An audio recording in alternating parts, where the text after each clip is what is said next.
Standard Operating Procedure latihan dan arahan keselamatan yang telah dikeluarkan oleh Angkatan Tentera Malaysia adalah terperinci dan menyeluruh dalam menjamin keselamatan latihan. SOP yang digunakan merangkumi aspek pentadbiran, pelaksanaan keselamatan latihan dan demonstrasi yang dilaksanakan. Namun demikian, pihak Markas Tentera Darat telah menubuhkan sebuah lembaga siasatan pada hari kejadian itu juga pada 4 September 2019 bagi mengkaji, menilai dan meneliti secara menyeluruh semua aspek SOP latihan dan sebarang keperluan bagi mengelakkan perkara ini dari berulang. Pada 25 September 2019 yang lalu, Markas Tentera Darat telah mengumumkan keputusan hasil siasatannya, di mana lembaga siasatan mendapati insiden berkenaan diklasifikasikan sebagai keadaan terpencil dan ianya merupakan kemalangan semasa latihan. Pihak lembaga siasatan juga mendapati peralatan dan kelengkapan yang digunakan semasa latihan tersebut berada dalam keadaan baik. Dan kejadian ini kejadian yang pertama dalam selepas 15 tahun.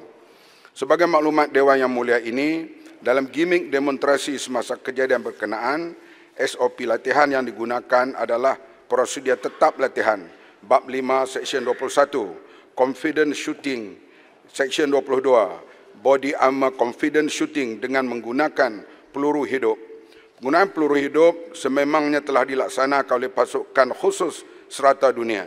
Latihan seperti ini jelas dapat melahirkan anggota gerak khas atau pasukan khusus yang kompeten dan berkeyakinan tinggi untuk menghadapi operasi khusus, terutama semasa operasi menyelamatkan tebusan dalam situasi hostile.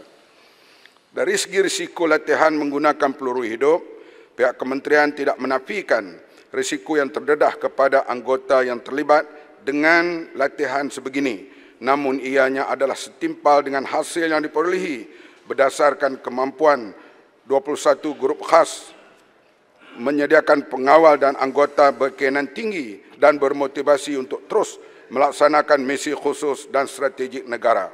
Justru itu, latihan sebegini akan diteruskan bagi mengekalkan dan meningkatkan kompetensi pasukan khusus. Namun begitu, seperti yang telah saya nyatakan sebelum ini, pihak ATM akan meneliti semula SOP latihan melalui penubuhan sebuah tim khas untuk membuat penambahbaikan SOP sedia ada agar kejadian yang sama tidak berulang. Bagi isu baju kalis peluru yang digunakan pula, standard baju kalis peluru yang digunakan semasa demonstrasi berkenaan adalah mengikut piawaian National Institute of Justice Level 3, United States, di mana sesuai digunakan untuk operasi dan latihan tempur jarak dekat tentera darat. Tuan Dipertua, pihak kementerian amat prihatin ke atas nasib yang menimpa kepada waris dan anak-anak yang ditinggalkan.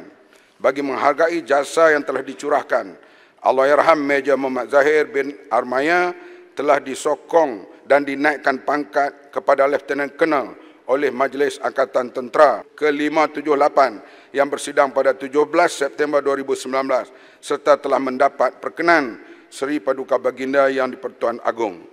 Manakala antara bantuan yang telah dan sedang diusahakan bagi membantu waris dan anak-anak Allahyarham ialah: pertama, bantuan pengurusan jenazah RM3,000 tunai daripada Markas Tentera Darat telah diberikan terus kepada waris bagi menguruskan jenazah Allahyarham. Yang kedua, bantuan tabung amanah perwira dan pertahanan negara sebanyak RM22,000 akan diberikan kepada waris dan anak-anak secara one-off bantuan dalam proses kelulusan tapan. Menteri Pertahanan tahulah perkataan tapan tu. Waris dan anak-anak Allahyarham akan menerima bantuan dari skim takaful berkelompok ATM bagi khairat kematian sebanyak RM3,000 dan manfaat caroman skim dengan nilai RM16,000 tertakluk kepada bilangan unit yang telah dicarum oleh Allahyarham. Faedah kematian yang boleh diberikan kepada tanggungan balu anak dan ibu bapa Allahyarham berdasarkan kepada peraturan-peraturan angkatan tetap, pencen, ganjaran dan faedah-faedah lain 1982. Pencen terbitan dan ganjaran terbitan, faedah gantian cuti rehat, pencen orang tanggungan yang diberikan kepada balu 1/4 dan setiap orang anak 1/24 dan ibu bapa 1/8. Ex gratia orang tanggungan yang diberikan kepada balu 3/5 daripada jumlah keseluruhan dan anak 2/5 daripada jumlah keseluruhan.